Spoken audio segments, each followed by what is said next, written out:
Good morning students. Last time हमने balancing देख ली थी हमारी, राइट।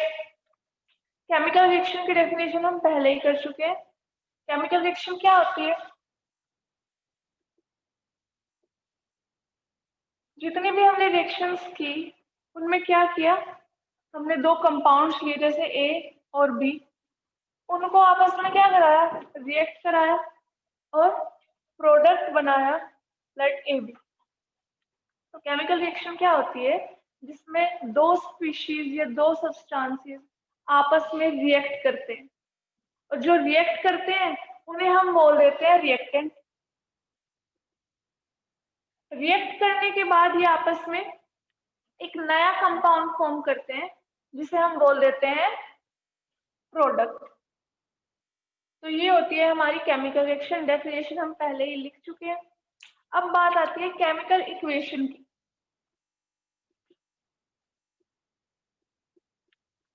जैसे एक रिएक्शन एग्जांपल लेट करते हैं, मैग्नीशियम रिबन की रिएक्शन विद ऑक्सीजन क्या देती है हमें, magnesium oxide, right.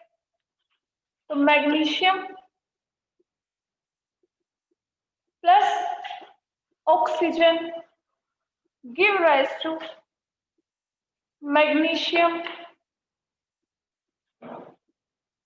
Oxide, right. इसमें क्या हुआ है, मैग्नीशियम ने ऑक्सीजन के साथ रिएक्ट किया है और मैग्नीशियम ऑक्साइड दिया है। ये है हमारी केमिकल रिएक्शन, ये है हमारी केमिकल रिएक्शन, राइट। इस रिएक्शन को अगर हम इनके सिंबल्स की फॉर्म में लिख दे, मैग्नीशियम का सिंबल क्या होता है, Mg। ऑक्सीजन का सिंबल क्या होता है, नेचर में मिलती है हमें O2 की फॉर्म में, तो हम लिख दे से अगर O2, राइट। इनकी रिएक्शन करके मैग्नीशियम ऑक्साइड बनता है MgO। तो अगर हम किसी रिएक्शन को उनकी सिंबल्स की फॉर्म में लिख दे, उनकी सिंबल्स की फॉर्म में लिख दे, तो उसे हम क्या बोलते हैं, केमिकल इक्वेशन, राइट। तो केमिकल इक्वेशन अगर हमें डिफाइन करनी हो तो हम लिखेंगे the symbolic representation of the symbolic representation of the symbolic representation of a chemical reaction of a chemical reaction is called chemical equation, is called chemical equation। कि अगर हम केमिकल रिएक्शन को, जो हमने रिएक्शन लिखी है, उसको सिंबल्स की फॉर्म में लिख दे उनकी, तो उसको हम नाम दे देते हैं कि भाई ये अब केमिकल इक्वेशन है। बैलेंसिंग हम लोग देख ही चुके हैं, राइट। बैलेंसिंग में हम क्या करते हैं, हम जितने भी एटम्स होते हैं उनको बैलेंस करते हैं। जैसे मैं इसी रिएक्शन को एज एग्जांपल कंसिडर करती हूँ। रिएक्शन है हमारी Mg plus O2 give rise to MgO। इसको बैलेंसिंग के लिए दिया जाएगा। बैलेंसिंग क्यों करनी पड़ती है, उस दिन भी हमने बात की थी लॉ ऑफ कंजर्वेशन ऑफ मास की, कि भाई जितना मास हम रिएक्टेंट में लेंगे प्रोडक्ट में हमें उतना ही मिलना चाहिए। तो उसके लिए क्या करते हैं, हम लेफ्ट हैंड साइड के एटम्स और राइट हैंड साइड के एटम्स को इक्वल करते हैं। हमने काफी सारे स्टेप्स परफॉर्म किए थे। तो बैलेंसिंग अगर पूछा जाए what is balanced chemical equation, या हमसे पूछा जाए कि बैलेंसिंग की जरूरत क्यों पड़ती है हमें, तो वो सिर्फ इसलिए क्योंकि according to law of conservation of mass, जितना हम मास रिएक्टेंट का लेंगे उतना ही हमारे प्रोडक्ट का होना चाहिए। ये जो हमें प्रोडक्ट का मिल रहा है, अगर बाई चांस रिएक्टेंट का उससे कम है तो कम कैसे, राइट। कि जितना हमने लिया है उतना ही हमें मिलना चाहिए। तो इसके लिए हम क्या करते हैं, जितने एटम्स इधर है उतने ही इधर करते हैं। जैसे यहाँ पर बात करें, Mg लेफ्ट हैंड साइड पे कितना है, एक है। राइट हैंड साइड पर भी कितना है, एक ही Mg है। ऑक्सीजन की बात करें, ऑक्सीजन कितने हैं यहाँ पर, दो ऑक्सीजन है, लेकिन यहाँ पर कितने हैं, एक ऑक्सीजन है, राइट। तो 2 लेके चले थे हम ऑक्सीजन, 1 रह गया। या फिर अगर मैं बात करूं, एक ऑक्सीजन का मास होता है 16 ग्राम, एक ऑक्सीजन का मास है 16 ग्राम, तो 2 का कितना हुआ 32 ग्राम। हमने इधर ली थी 32 ग्राम ऑफ ऑक्सीजन, यहाँ पर हमें सिर्फ 16 ग्राम मिल रही है, तो ये तो लॉ ऑफ कंजर्वेशन ऑफ मास को फॉलो नहीं कर रहा, मतलब कुछ तो गड़बड़ है। तो इसलिए हमें बैलेंसिंग की जरूरत पड़ती है। तो हम क्या करेंगे, यहाँ पर 2 ऑक्सीजन है तो यहाँ पर भी इसे 2 बना देंगे, राइट। फॉर्मूले के आगे लिखना है जो भी हमें लिखना है, लिख दिया। अब चेक करते हैं मैग्नीशियम कितना है यहाँ पर 1, लेकिन यहाँ पर कितना हो गया मैग्नीशियम अब 2, तो यहाँ पर लिख देंगे अब हम। तो बैलेंसिंग में हमने एक तरह से क्या किया है कि जो लेफ्ट हैंड साइड के एटम्स हैं उनको जस्ट इक्वल किया है राइट हैंड साइड के एटम्स। तो अगर आपसे क्वेश्चन पूछा जाए what is a balanced chemical equation, what is a balanced chemical equation or define balanced chemical equation। तो इसमें हम सिंपली लिख देंगे कि equation in which total number of each element are equal on both the side, दोनों side पर जितने भी हमारे एटम्स हैं किसी भी एलिमेंट के वो इक्वल होने चाहिए। जैसे Mg के इधर 2 हो, उधर 2 हो गए थे तो इधर भी हमें 2 करने पड़े, ऑक्सीजन 2 था तो उधर भी 2 करना पड़ा, तो इसी को हम बैलेंस्ड केमिकल इक्वेशन बोल देते हैं। तो इसे लिखेंगे, लिखो equation in which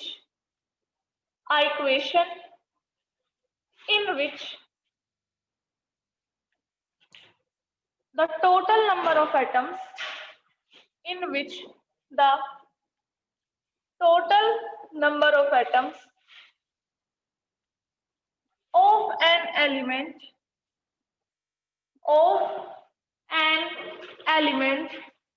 are equal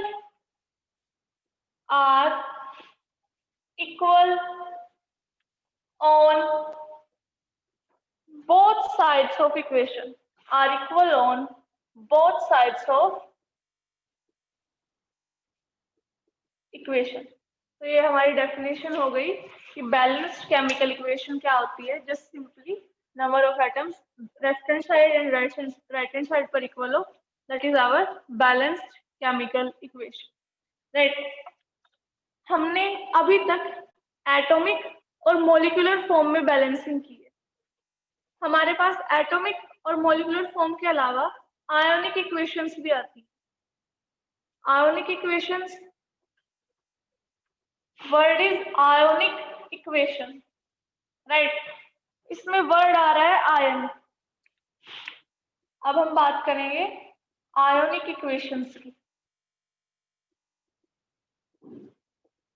ionic word में आयन वर्ड आ रहा है। आयन क्या होते हैं, कटायन या अनायन। हमारे पास मीन्स आयन हम उन्हें बोलते हैं जिसके ऊपर चार्जेस होते हैं। किसी के ऊपर प्लस चार्ज है तो उसको हम बोल देते हैं कटायन, किसी के ऊपर नेगेटिव चार्ज है तो उन्हें अनायन, और कंबाइनली हम उन्हें बोलते हैं आयन।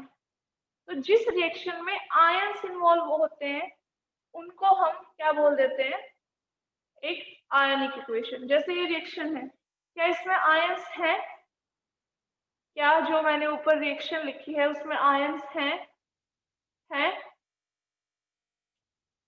कहाँ से दिख रहे हैं आप लोगों को आयंस? मैंने तो किसी के ऊपर कोई चार्ज नहीं लगाया हुआ। क्या किसी के ऊपर पॉजिटिव चार्ज लगा है उसमें? नहीं लगा। क्या किसी के ऊपर नेगेटिव चार्ज लगा है? नहीं लगा। तो वो आयनिक इक्वेशन कैसे हो गई, राइट। तो जिसमें पॉजिटिव नेगेटिव चार्ज आएंगे वो हमारी आयनिक इक्वेशन होगी। जैसे कि एग्जांपल के तौर पे अगर मैं लिख दूं Cu plus Ag positive, Cu plus Ag positive. अब यहाँ पर हमने ये जो Ag पॉजिटिव लिया है ये लिया है cation, right. Give rise to Cu2 positive plus Ag, right. इसमें देखो इसमें आए हैं पॉजिटिव चार्जेस, मीन्स आयंस आ गए, तो इस इक्वेशन को हम बोलेंगे ये है किसी की आयनिक इक्वेशन, राइट। इसी तरह पॉजिटिव की जगह लगा रहे नेगेटिव चार्ज, तो उसको भी हम क्या बोलेंगे, आयनिक इक्वेशन है, क्योंकि उसमें चार्ज इन्वॉल्व हो गए, राइट। तो अगर हमें आयोनिक इक्वेशन की डेफिनेशन लिखनी हो तो क्या लिखेंगे हम, a reaction in which ions are involved, right? A reaction in which ions are involved is known as ionic equation, right?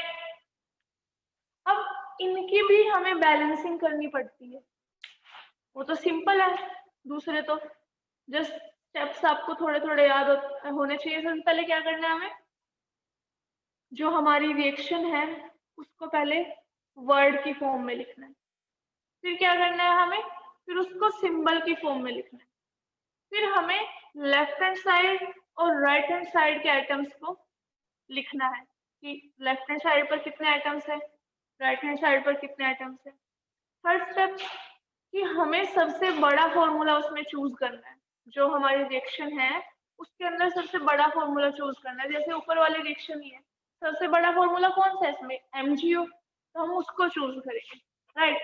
जो बड़ा फॉर्मूला है बैलेंसिंग उसके एटम्स से शुरू करनी है हमें, राइट, कि जो भी उसमें एटम्स प्रेजेंट होंगे उन दोनों को बैलेंस कर दो, 2 है तो दोनों को बैलेंस कर दो, 3 है तो तीनों को बैलेंस कर दो, उसके बाद बाकी मॉलिक्यूल्स का नंबर आता है। फिर लास्ट में हम चेकिंग के लिए दोबारा से लेफ्ट हैंड साइड के आइटम्स और राइट हैंड साइड के आइटम्स लिखते हैं। मेन चीज हमने हर स्टेप में एटम्स को बैलेंस किया है, राइट। अब जैसे ये आयनिक इक्वेशन है, कितना CO है इधर, एक CO है, इधर कितना CO है, इधर भी एक CO है, इधर Ag की बात करें कितना Ag है, एक Ag है, इधर भी कितना Ag है, एक Ag है। तो बैलेंस इक्वेशन होनी चाहिए, ये हमारी होनी चाहिए या नहीं होनी चाहिए, एटम्स हमारे बैलेंस्ड है, लेकिन स्टिल ये जो हमारी इक्वेशन है वो बैलेंस्ड नहीं है। आयनिक इक्वेशन के अंदर हमें एटम्स के साथ साथ चार्जेस को भी बैलेंस करना पड़ता है। जैसे अगर मैं इधर बात करूं चार्ज की, सीयू पर कितना चार्ज है, सीयू पर कितना चार्ज है,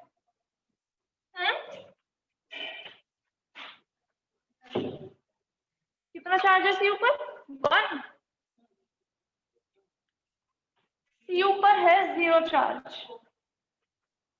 अगर हम इसको 1 बोल रहे हैं तो इसको क्या बोल लेंगे, ये भी तो 1 ही है, लेकिन फिर मैंने प्लस का साइन यहाँ क्यों नहीं लगा दिया, कोई तो बात होगी ना।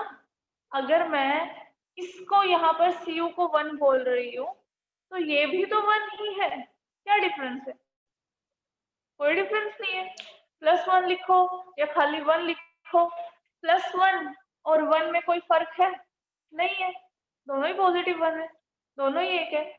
यहाँ पर भी एक कह रहे हो आप, ये भी एक है, तो डिफरेंस क्या है, कोई डिफरेंस नहीं रहा। पर यहाँ पर तो मैंने पॉजिटिव चार्ज लगाया है, यहाँ पर तो नहीं लगाया, तो कोई तो बात होगी ना। तो जिन पर कोई चार्ज मेंशन नहीं होता वो होते हैं न्यूट्रल, क्या बोलते हैं, न्यूट्रल। विदाउट चार्ज वालों को क्या बोलते हैं, न्यूट्रल स्पीशीज। मतलब उनका चार्ज क्या होता है, 0। तो Cu का चार्ज होगा 0, राइट। Cu का चार्ज कितना हुआ, 0, और Ag का आप लोगों को दिखाई दे ही रहा है कितना है, +1। तो लेफ्ट हैंड साइड की अगर मैं बात करूं, टोटल मेरे पास कितना चार्ज है, मिला के कितना आया, 0 + 1, टोटल आ गया +1, राइट। अगर मैं राइट हैंड साइड की बात करूं, अब यहाँ Cu पर कितना चार्ज है, Cu पर कितना चार्ज दिखाई दे रहा है, +2, और Ag पर कोई चार्ज नहीं है, मीन्स वो न्यूट्रल है, तो उसका चार्ज हम लेते हैं 0। तो टोटल चार्ज कितना आया यहाँ पर, +2, इधर कितना आया +1, क्या इनके चार्ज इक्वल है, तो चार्ज इक्वल ना होने की वजह से ये इम्बैलेंस्ड इक्वेशन है, राइट। एटम्स माना कि इसके इक्वल है, एटम्स के रिस्पेक्ट में ये एक बैलेंस्ड इक्वेशन है हमारी, लेकिन जब आयनिक इक्वेशंस की बात होगी तो वहां पर हमें चार्जेस को भी कंसीडर करना पड़ेगा। चार्ज इधर +1 आया, इधर आया हमारा +2, तो मतलब ये रिएक्शन हमारी बैलेंस्ड नहीं है। तो चार्ज बैलेंस के लिए क्या करना पड़ेगा हमें, वो देखते हैं हम, उसे विद क्वेश्चन करेंगे हम, राइट। और जो चीजें आप लोगों को नहीं पता है उन्हें लिख लिया करो, सुनने से याद नहीं रहती चीजें।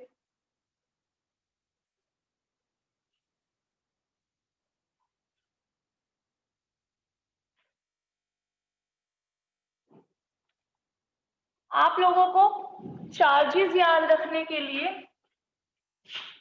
कुछ ग्रुप्स मैंने ऑलरेडी कराए हैं। इस चैप्टर की स्टार्टिंग में भी हमने ग्रुप 1, ग्रुप 18, ग्रुप 17, ग्रुप 2 किया था, राइट। ग्रुप 1 का चार्ज क्या होता है, ग्रुप 1 का चार्ज क्या होता है, सब साफ है। क्या होता है भाई ग्रुप 1 का चार्ज, कोई एक तो बता दो। हाँ जी, ग्रुप 1 याद कराया था, ग्रुप 1 +1 ही उसका चार्ज था, राइट। ग्रुप 2 +2 ही उसका चार्ज था। कुछ नहीं याद है, मेरा लॉस नहीं है इसमें, ठीक है। चलो, मुझे तो बैलेंसिंग करानी है, मैं करा दूंगी, पढ़ना आप लोगों का काम है, अब मैं घर थोड़ी ना पढ़ाने आऊंगी। जैसे हमारे पास एक इक्वेशन है Zn + CuSO4 give rise to ZnSO4 + Cu। First bench, हाँ, हमारे पास इक्वेशन गिवन है Zn + CuSO4 give rise to ZnSO4। ये रिएक्शन हमें सच गिवन है। अब इसको हमें पहले आयनिक इक्वेशन में कन्वर्ट करना पड़ेगा। कैसे करना पड़ता है, उसके लिए आपको चार्जेस याद होने चाहिए थोड़े बहुत। ग्रुप के चार्जेस हमें पता होते हैं, वो उनकी वैलेंसी से निकल जाते हैं जैसे, और ये सारे हैं एक्वस फॉर्म में, मींस वाटर में है ये सारे, राइट। ये सब किस में प्रेजेंट है, वाटर में प्रेजेंट है। एक्वस सॉल्यूशन में जो हमारा CuSO4 है वो कैसे प्रेजेंट होगा, चार्ज की फॉर्म में, आयन की फॉर्म में। अब हमें कैसे पता चलेगा कि Cu पर कितना चार्ज है, क्योंकि कॉपर एटॉमिक नंबर 30, यहाँ तक तो हम गए भी नहीं, सॉरी 29 गए भी नहीं। आपको कुछ चार्जेस जैसे ग्रुप के हैं वो तो आपको इलेक्ट्रॉनिक कॉन्फ़िगरेशन से हो जाते हैं, कुछ चार्जेस आपको रटने भी पड़ेंगे, जैसे कि SO4 होता है, SO4 पर क्या चार्ज होता है, -2। SO4 पर क्या चार्ज होता है, -2, राइट।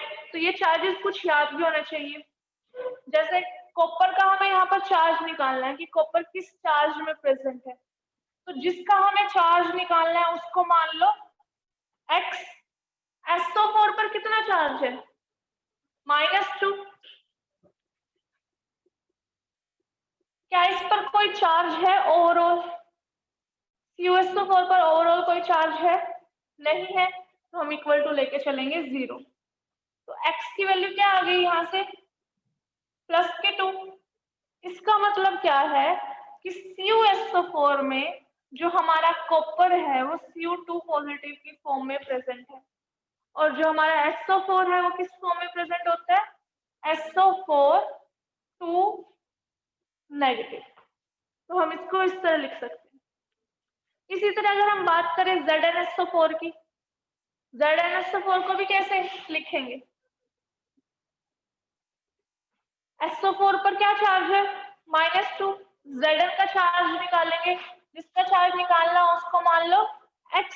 SO4 का चार्ज अभी मैंने आप लोगों को बताया कितना चार्ज होता है, -2, तो +-2, ओवरऑल कोई चार्ज नहीं है इसके ऊपर, तो इक्वल टू 0। तो X की वैल्यू यहाँ से भी कितनी आ गई, +2। इसका मतलब क्या है कि ZnSO4 के अंदर जो हमारा Zn है वो +2 की फॉर्म में प्रेजेंट होता है, और SO4 तो होता ही किसमें, SO4 2 नेगेटिव की फॉर्म में। किसमें प्रेजेंट होता है, SO4 2 नेगेटिव की फॉर्म में। तो अब मैं इसको आयंस की फॉर्म में लिख सकती हूँ। कैसे, यहाँ पे तो सिंपल Zn है, तो मैं इसको सिंपल Zn ही लिखूंगी, राइट। CuSO4 की अभी हमने बात की थी, एक्वस सॉल्यूशन में कैसे प्रेजेंट होगा ये, as Cu2 positive plus SO4 2 negative, right.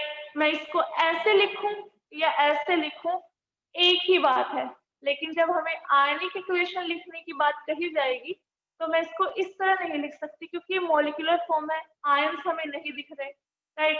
Ions यहाँ पर है तो इसकी आयोनिक फॉर्म हो गई।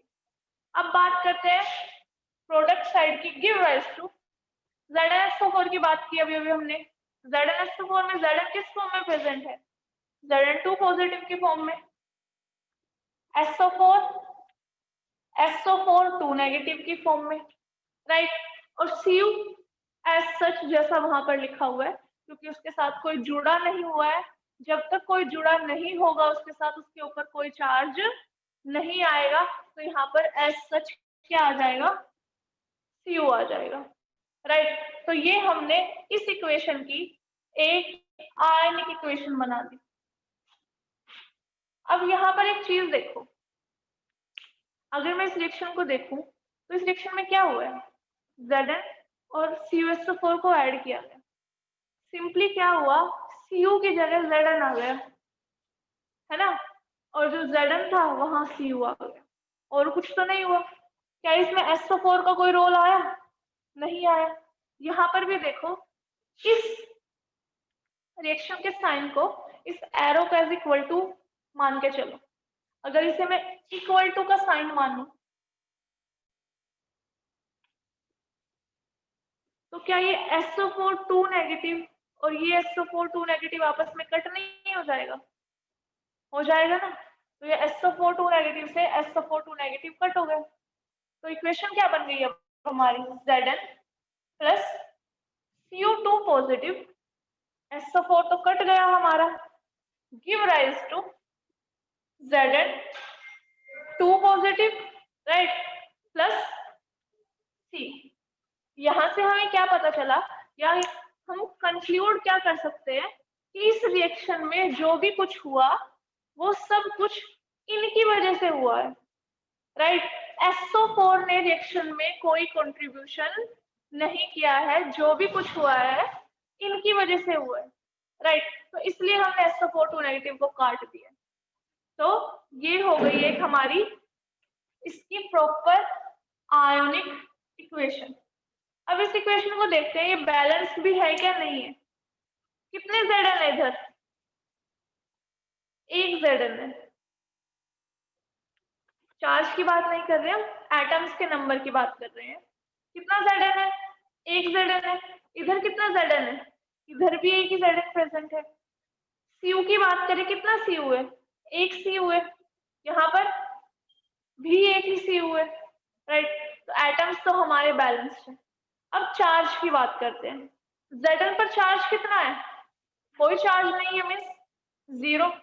Cu पर कितना चार्ज है, +2, तो टोटल चार्ज इधर का कितना आया, +2, राइट। अब इधर की बात करते हैं, Zn पर कितना चार्ज है, +2, Cu पर कितना चार्ज है, 0, तो +0। कितना चार्ज आ रहा है इधर, +2, तो दोनों साइड पर हमारा चार्ज कितना आया, +2। तो इट मीन्स ये चार्ज के रिस्पेक्ट में भी हमारी रिएक्शन कैसी है, बैलेंस्ड ही है, राइट। तो इस तरह से हम चेक करेंगे। आयनिक इक्वेशन में एक तरह से बस एक सिंगल स्टेप इंक्रीज हो जाता है, राइट। चार्ज की वजह से इसमें एक सिंगल स्टेप इंक्रीज हो जाएगा, बाकी सारे स्टेप्स वही रिपीट होंगे। एक क्वेश्चन और करते हैं इसके ऊपर, फिर आप लोगों को चीजें ज्यादा क्लियर हो जाएंगी कि क्वेश्चन कैसे गिवन होगा और हमें करना क्या है इसके अंदर।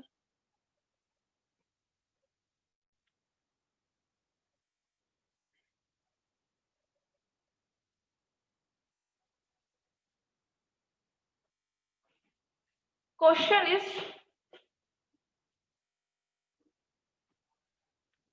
write the following equation in ionic form. Write the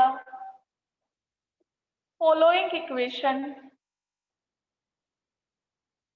in ionic form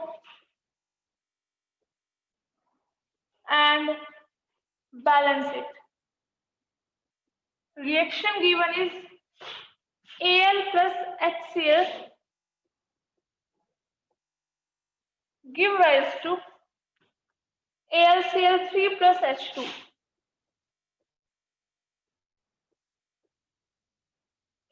अब थोड़ी सी बात एक बार मैं लास्ट इक्वेशन पर जाकर एक चीज और बताऊंगी, वहां पे बताना भूल गई, दोबारा लिख लेते हैं। रिएक्शन थी हमारी वो Zn plus CuSO4 give rise to ZnSO4 plus Cu। Ionic form में हमने इसे क्या लिखा, Zn plus Cu2 positive give rise to Zn2 positive plus Cu। यहां से हम एक चीज कह सकते हैं, देखो कि जो सेम है उन्हें काट दो, जो दोनों साइड पर सेम चीजें हैं उन्हें काट दो। जैसे SO4 यहाँ पर SO4 2 नेगेटिव की फॉर्म में ही है, यहाँ पर भी SO4 2 नेगेटिव की फॉर्म में ही था, हमने उसे क्या कर दिया था, कट आउट कर दिया था ना।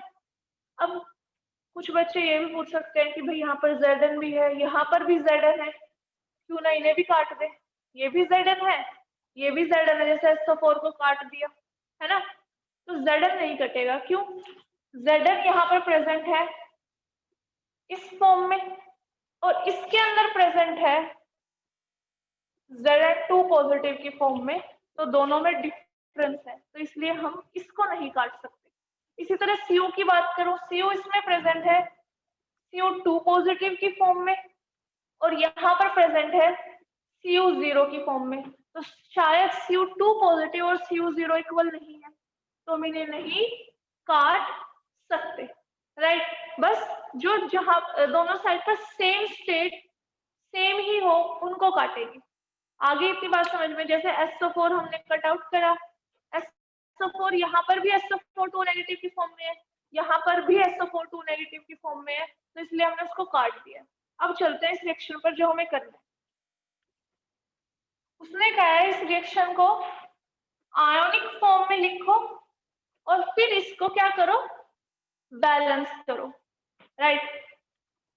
अब बैलेंस आयोनिक फॉर्म में लिखने के लिए हमें चार्जेस पता होने चाहिए उनके। यहाँ पर Al किस फॉर्म में प्रेजेंट है, जीरो ऑक्सीडेशन स्टेट या जीरो चार्ज की फॉर्म में, तो यहाँ पर Alx की वैल्यू कितनी है, 0, राइट। यहाँ पर बात करते हैं Cl पर कितना चार्ज होता है, Cl पर कितना चार्ज होता है, H पर कितना चार्ज होता है, हाइड्रोजन पर। एक ही बच्चे ने जवाब दिया Cl का चार्ज, अब तो उसने बता दिया, ठीक है। Cl पर चार्ज होता है -1। चलो अगर Cl पर चार्ज नहीं पता आप लोगों को, लेकिन हाइड्रोजन हम शुरू से सुनते आते हैं, हाइड्रोजन का एटॉमिक नंबर भी सबसे इजी है, उसका चार्ज निकालना भी सबसे इजी है, राइट। हाइड्रोजन एटॉमिक नंबर 1 होता है, इसको तो हम याद रख ही सकते हैं। तो हाइड्रोजन का एटॉमिक नंबर क्या होता है, 1, और चार्ज भी उस पर क्या आता है, +1। तो अगर हाइड्रोजन का हमें चार्ज पता है तो हम Cl का चार्ज अपने आप निकाल सकते हैं। हमें Cl का चार्ज नहीं पता मान लो, तो हम इसको मान लेंगे x, राइट। जिसका चार्ज निकालना है उसको मान लो x। हाइड्रोजन पर चार्ज कितना होता है, +1, राइट। क्या इस स्पीशीज पर ओवरऑल कोई चार्ज है, नहीं है, तो इक्वल टू 0। तो x की वैल्यू कितनी आ गई यहाँ पर, -1, ठीक है। तो अगर आपको किसी भी फॉर्मूला में किसी एक का भी चार्ज पता है तो आप दूसरे का चार्ज आराम से निकाल सकते हो, बट कंडीशन इस एक का तो पता होना ही चाहिए हमें। जैसे हमने अभी भी SO4 2 नेगेटिव की भी बात की थी, आप में से आधे से ज्यादा को SO4 का भी चार्ज नहीं पता होगा, तो इसके लिए क्या करो, SO4 का कोई फॉर्मूला याद कर लो। दिमाग में सबसे पहले कौन सा फॉर्मूला आएगा, H2SO4 आएगा। कौन सा फॉर्मूला आएगा?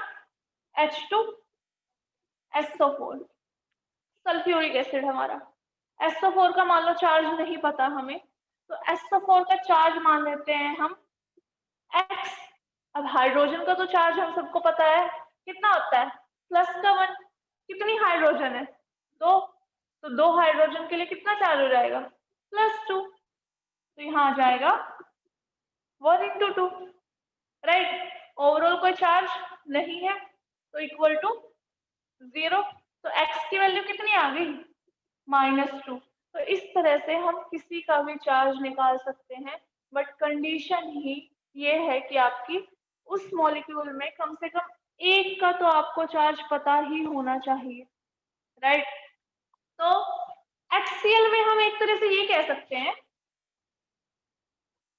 HCl में हम ये कह सकते हैं कि जो हमारा हाइड्रोजन है वो H पॉजिटिव की फॉर्म में प्रेजेंट है, और जो हमारा क्लोरीन है वो कैसे प्रेजेंट है? Cl नेगेटिव की फॉर्म में प्रेजेंट है। बोल सकते हैं ये चीज कि HCl में जो हमारा हाइड्रोजन है वो इस स्टेट में प्रेजेंट है एंड क्लोरीन इस स्टेट में प्रेजेंट है, राइट। अब इधर साइड चलते हैं। एल्यूमिनियम पर कितना चार्ज होता है?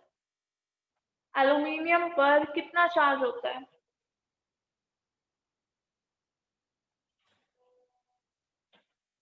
निकाल लो, नहीं पता तो कैसे निकालेंगे? एल्यूमिनियम का चार्ज निकालना है हमें, तो इसको मानो x। अभी अभी क्लोरीन पर कितना चार्ज आया था? -1। तो प्लस -1, वो -1 एक क्लोरीन का चार्ज था। यहाँ पर कितने क्लोरीन है हमारे पास? 3। तो इनटू में 3। AlCl3 पर कोई चार्ज है और नहीं है, तो इक्वल टू 0। तो x की वैल्यू कितनी आ गई यहाँ से? +3। मतलब क्या है इसका कि जो AlCl3 है वहां पर जो हमारा एल्यूमिनियम है वो प्रेजेंट है Al3 पॉजिटिव की फॉर्म में, राइट। और क्लोरीन हमारा वही Cl नेगेटिव की फॉर्म में, ठीक है। और बात रही H2 की, H2 पर कोई चार्ज नहीं है, 0 चार्ज होता है। हाइड्रोजन वहां पर 0 चार्ज की फॉर्म में होती है। ये इस तरह बनता है कोवलेंट बॉन्ड से, और कोवलेंट बॉन्ड आप लोगों को कराया गया है। कोवलेंट बॉन्ड में होती है म्यूचुअल शेयरिंग। शेयरिंग होती है, ट्रांसफर नहीं होता। शेयरिंग की वजह से इन पर कोई चार्ज नहीं आता। तो यहाँ पर हाइड्रोजन का चार्ज क्या है? 0। इस हाइड्रोजन का चार्ज भी क्या है? 0। तो यहाँ से देखो, अगर मैं इनको कंपेयर करूं, यहाँ पर Al की फॉर्म में है, Al 0 ऑक्सीडेशन स्टेट की फॉर्म में है, यहाँ पर +3 की फॉर्म में है। तो ये आपस में कट नहीं सकते क्योंकि इनका चार्जेस डिफरेंट है। इसकी बात करते हैं, हाइड्रोजन को देखते हैं। हाइड्रोजन यहाँ पर किस फॉर्म में प्रेजेंट है?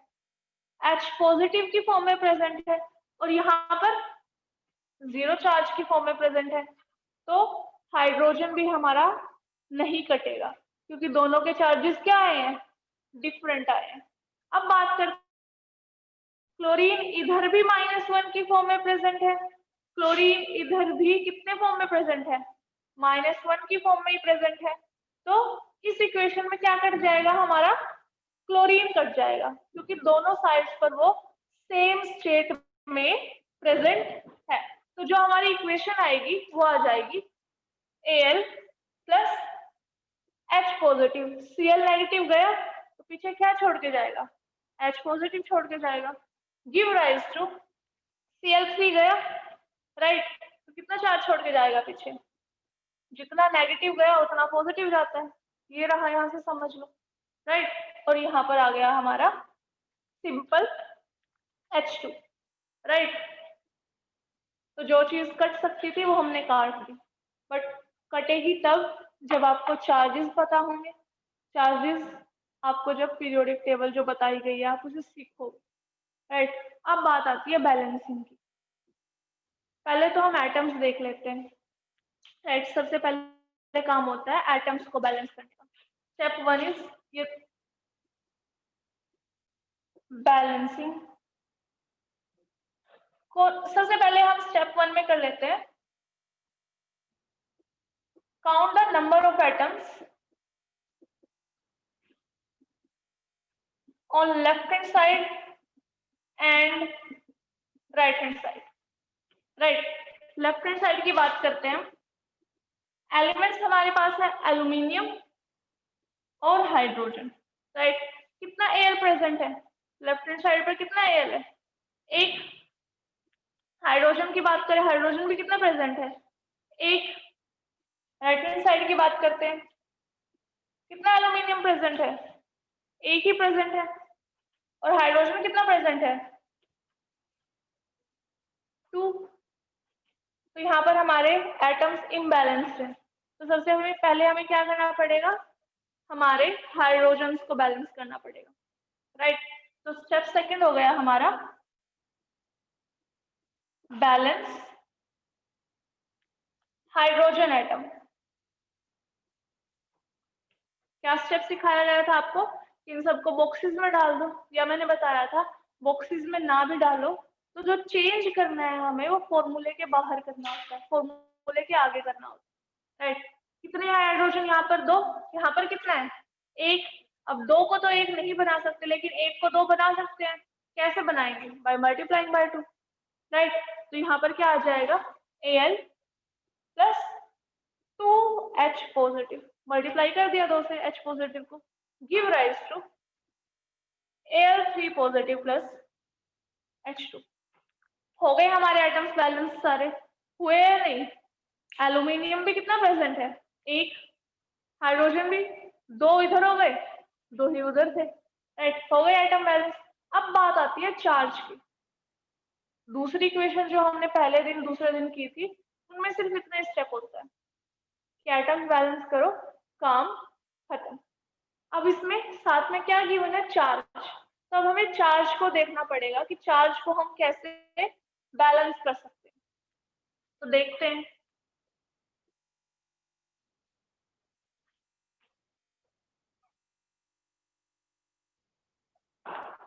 पहले यहाँ पर देख लेते हैं कितना चार्ज है इधर। इसकी तरफ से 0, इसकी तरफ से ये H पॉजिटिव है। कितना चार्ज है इस पर? 1 पॉजिटिव। अब यहाँ पर क्या आ गया? तो कितना चार्ज हो गया? अब +2। देखो, अभी 1 पॉजिटिव, अब 2 पॉजिटिव। या H पॉजिटिव का मतलब क्या होता है कि 2 बार H पॉजिटिव लिखा हुआ है भाई। तो यहाँ पर चार्ज आया +2, तो ओवरऑल चार्ज है इधर साइड का +2। राइट, अब इधर की बात करते हैं। यहाँ पर एल्यूमिनियम पर कितना चार्ज है? +3 और H2 पर 0। क्या +2 और +3 इक्वल होते हैं? ऑब्वियस सी बात है, इक्वल नहीं होते।